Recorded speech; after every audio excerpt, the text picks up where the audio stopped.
Hello, amazing, beautiful, stellar Army of Light Earth Division, the boots on the ground. It's Shauna L. Francis, and today is February 17th, 2023. Thank you so much for being here, team. You mean everything to me. We're channeling Queen Elizabeth, and we took the full 4 hours today, every last minute of it. And here's why. And I figured as much. She talks about Princess Diana today for really the first time. And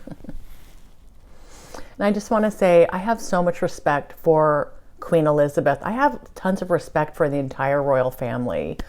Princess Diana for sure, William and Harry and their kids, their wives. I mean, this certainly isn't going to answer all of your questions about Princess Diana, but it gives us an excellent baseline. And obviously, she really wanted to take her time with how she spoke about this because it's so explosive and it's so near and dear to the world's hearts to think about Princess Diana and how tragic it was, how she ended her time here on the planet. I got teary here too, talking with the Queen about this. I have 1,552 words here that were exchanged, and it took the whole 4 hours today. And it went quite well, actually. Just, again, trying every bit of my patience to get through that, but it went fine. I'm not sure that we'll continue to have this kind of a cadence. I think this was a very special situation here that required just her very deliberate word choice here, and I hope I did her proud with the channeling here. Sorry for the jet going overhead here. Okay, some pleasantries were exchanged today. I will say, I went to my chiropractor today and I saw a picture of him with Prince Charles. At the time, Prince Charles, and I'm guessing this was about 15 years ago if I just had to guess by what they look like. It turns out my chiropractor's mom is somebody big in Britain who raises all kinds of money and does all this philanthropic work. And so she knows all the royals. So my chiropractor has met King Charles, and he mentioned the World Economic Forum and some just his negative feelings about it and about King Charles's involvement there. I didn't know anything about this. So when I got home, I just did a little bit of research on the World Economic Forum, what's being said. I watched a little bit of King Charles with his speech from 2020 when he was there pushing for his agenda. He had 10 steps that he was recommending. A little bit about the Great Reset. Well, Queen Elizabeth may have had a hard time finding words to talk about Princess Diana, but she did not mince words at all on the World Economic Forum. When she first started speaking, I heard World Economic Forum, and I thought that just must be because I did research here on this a couple of hours ago, so this must just be in my head. So literally, I took another 10 minutes to get quiet, get centered, and I said, whenever you're ready, and it was the same thing. So she wanted to talk about this. So we're going to start with this, and then we'll get into the Diana information. All right. I said, how are you doing? She's like, it's going swimmingly well. Thank you so much. I said, great. Okay, so let's go ahead and get started. All right. The World Economic Forum, not to be taken lightly in their ability to make sweeping reforms and implement highly impactful changes that serve the elite minority. Okay, team, probably a lot of you know way more than I do about all of this stuff. I really don't know much. And I'm really just trying to stay focused on what I'm doing here with my channeling. You know, I could spend hours and hours and hours going through all this. And I mean, I've had one-on-one sessions. Some of you have mentioned the Great Reset with some enthusiasm. It looks like there's a lot of folks who are, and there's a lot of conspiracy theories around it, of course. But in my little bit of research that I did today, on the surface, it's like, okay, that sounds okay. You know, not knowing much about it, but knowing who Charles is and how he's pushing these agendas, well, then that gives me pause, right? Okay. So here she continued.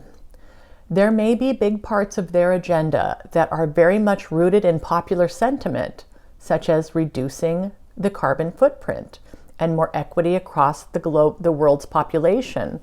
But truly, Shauna, the policies being formulated and described at their very basic are meant to continue the negative reptilian agenda of destabilization.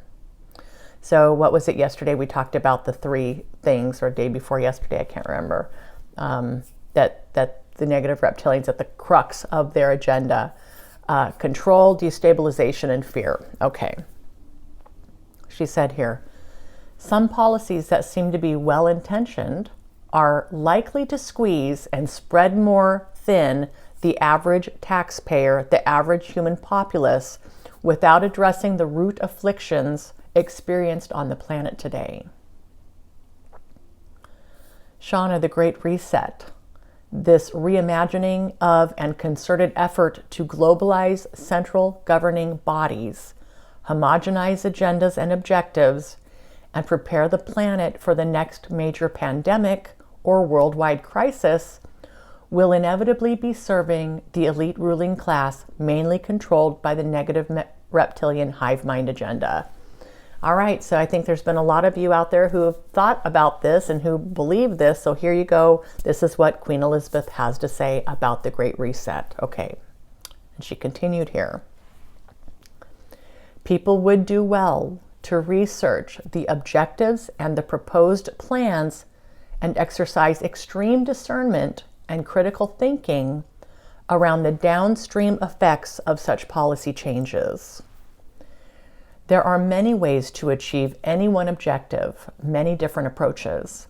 There are many worthwhile causes outlined in the Great Reset Plan, but have all the possibilities and opportunities been explored by a variety of people from a diverse set of backgrounds, a diverse set of economic conditions, diverse ethnicities, she said.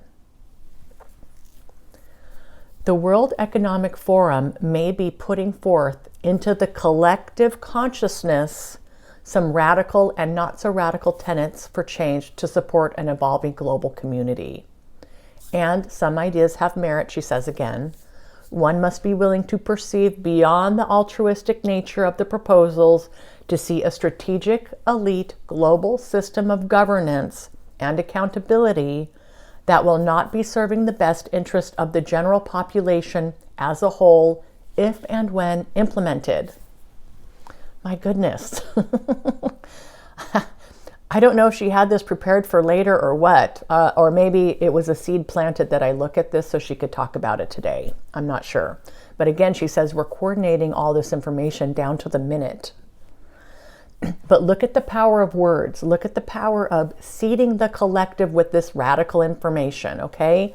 Radical and not so radical. You know, and it's what we're doing with this disclosure. We're seeding the collective.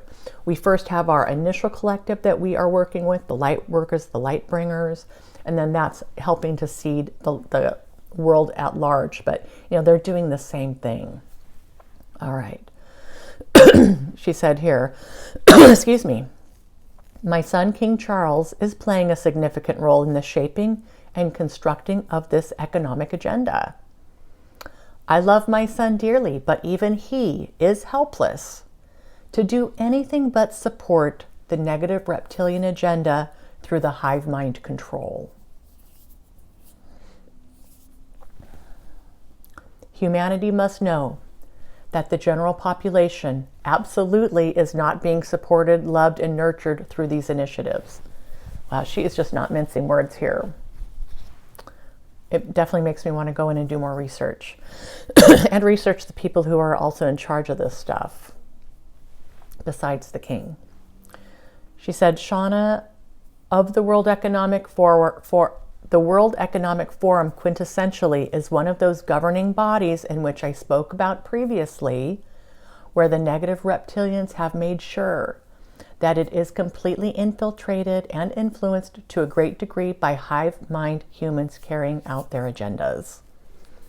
All right, so you remember, so I love how all of this stuff starts coalescing and coming together. I mean, she's definitely mapped out a story here. Not only Queen Elizabeth, but Melchizedek Cryon and the Galactic Federation of Light, all that pre-information prior to the Queen coming through about the reptilians, about their general way of doing things, some of the bigger control programs that they have in place. So they're really, this is all just coming around full circle. All right. She said here, always so much discernment with any bodies such as the World Economic Forum. Remember, guys, it doesn't have to be political in nature either. It could be any type of governing body with any kind of influence. All right. The average person, she said, should feel empowered to research their proposals, any proposals of any large governing body, and push back or offer alternative proposals as needed. Let your voice be heard, she said, not out of fear, not out of blame, not out of judgment, but from a place of love, compassion, equality, and sovereignty. Okay. And she took a big pause there. I'm like, thank you so much, Elizabeth, for that. I said, please continue whenever you're ready. All right. So yeah, she was just very much to the point here. Okay. So now I'm switching gears. The Queen switched gears. She said here, Shauna, we will go back into a bit of a deep dive specifically about the monarchy and their programs and agendas. Oh gosh, you guys, it was like an hour and a half I waited for this next thing to start. And I knew it was big. You know, we've been working toward this for 2 days. Bless her heart. And I would check in and she'd say, thank you so much, Shauna. Thanks for accommodating this. I promise you, we will be speaking soon. That was like 45 minutes into it. I'm like, okay, thank you. Good luck. Just checking in. All right, and here she got started. Shauna, the Mountbattens and the Windsors, a match made behind the scenes. Like many of the marriages and partnerships of any royal lineage or dynasty, sometimes these arrangements do not go as planned. Take, for example, my son Charles and Princess Diana, and 2 beautiful children from this pairing. Alas, the marriage would not last. Camilla, Charles' current wife, this pairing having its basis more in attraction and love, not intended for procreation, but instead stability for Charles. This is the role she's playing in this royal matchmaking game, and she's doing a beautiful job of this. Camilla is here to help stabilize Charles. Of course, this makes sense. He's going to need it as he steps into his king role, right? His reign. She said here, Lady Diana, Princess of Wales, how do I honor this woman who became a pawn, not only of the British press, but also for my son Charles? The court of public opinion got it right with Diana, an angel among us. Heartbreakingly vulnerable in the early years, astonishingly open-hearted, genuine, authentic, caring, compassionate. She was a real human, Shauna. For a time, there she was, able to let the world know and experience her light through her actions, her behaviors, her humble smile, and her tears. An angel among us, she said again. But in the end, crucified, which tends to happen to those who embody such blinding love and light. How was this match made possible, Diana and Charles, you ask, knowing that Diana was the antithesis to the smug, self-serving, and destructive negative reptilian agenda? Excuse me. The fact of the matter is, Diana, with all of these beautiful attributes, her ability to stay firm in her freedom and her choice, did have the genetic markers of the negative reptilian bloodline. Okay, so remember that even for me, even not having been in the bloodline for 200,000 years or what have you, I still have the genetic markers. I don't understand how all this works, but there was a video on this early on about this. And I can't remember if it was Elizabeth or if it was somebody in the GFL. But they talked about, you know, the genetic markers, the DNA, whatever that is, from the negative reptilian bloodline. It sticks with you. It gets less and less and less, and it gets more diluted as time goes, but there are still things there that you can recognize. Okay. All right. So she's got the genetic markers. But she said it was never about the negative reptilians controlling her through the hive mind mechanism. The reason that she and Charles were paired up was to create a formidable heir to the throne with the Mountbatten-Windsor bloodline and Diana's bloodline, creating a child or children who were highly intelligent, highly creative, and dynamic leaders.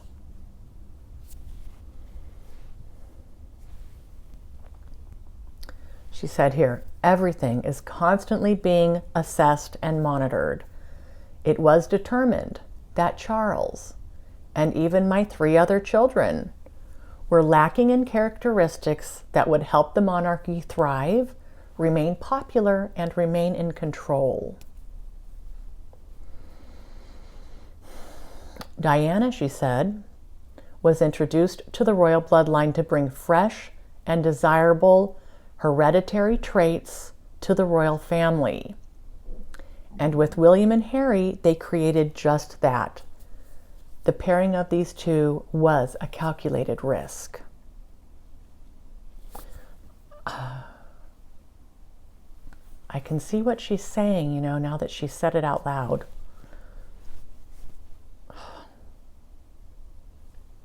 Okay. She said here, Diana was not part of the hive mind control yet. She had enough of the genetic makeup necessary to maintain the strong connection with the Mountbatten-Windsor bloodline through the children she'd have with Charles. Diana immediately started blurring those very hard lines between the average citizen and the royalty. And this separation is critical to the negative reptilians' agenda, that being fear, destabilization, and control.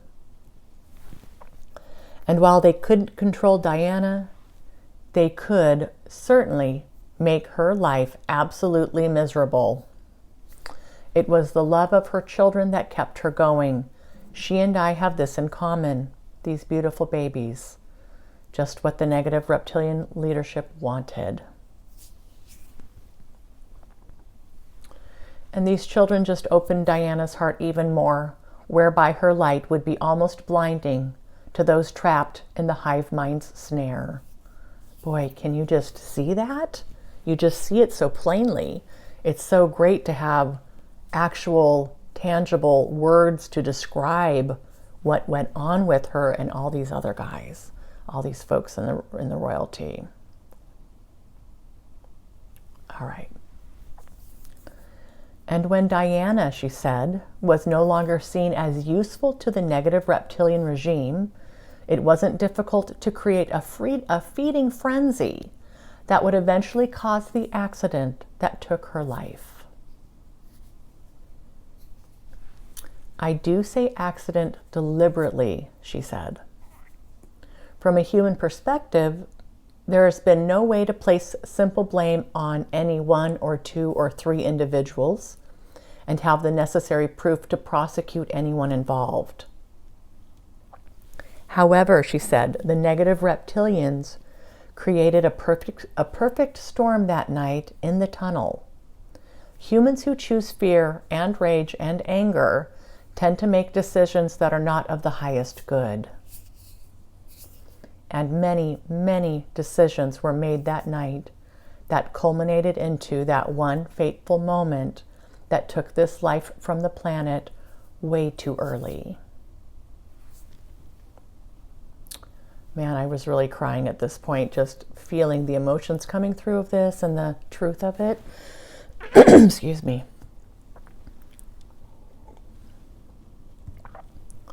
She says here, it would have been very difficult for Diana to escape this fate. If it wouldn't have been that night, it would have been another time. They can be very persistent, she said. And there's a long pause here. And I'm like, thank you so much, Elizabeth. I said, is there anything else you'd like to talk about? And it had been about 4 hours at this point. She said, Shauna, I know this will raise more questions, but this is where I would prefer to leave it for today. I said, okay, thank you so much. I understand why it took you so long. You know, you really wanted to be careful here. So, and I know how important this is. So I said, thank you so much. I had so many questions kind of popping through as this information was coming, and I really just pushed them all aside, and I wanted to just allow her to get what she wanted to say out, knowing that she really has taken her time with this. So I know we'll have a million questions, and hopefully we'll have the opportunity to hear those answers or to understand more about William and Harry and their children and understand where all this is going. All right, team. Well, I hope that this brings some closure for some of you who have been wondering about this. It certainly doesn't make it easy. It doesn't make it any easier to hear this stuff. It's awful. It's really awful. Okay. World Economic Forum, Princess Diana. Don't know what's coming next. Thanks everybody for being here and all your beautiful comments. From the heart. We're asking the tough questions here. We are bringing the light. All right, team. Until next time. I do expect to see you tomorrow. I may take Sunday off. I'm kicking the idea around. We'll see how all this goes. All right, team. I love you. I'll see you tomorrow. Mwah.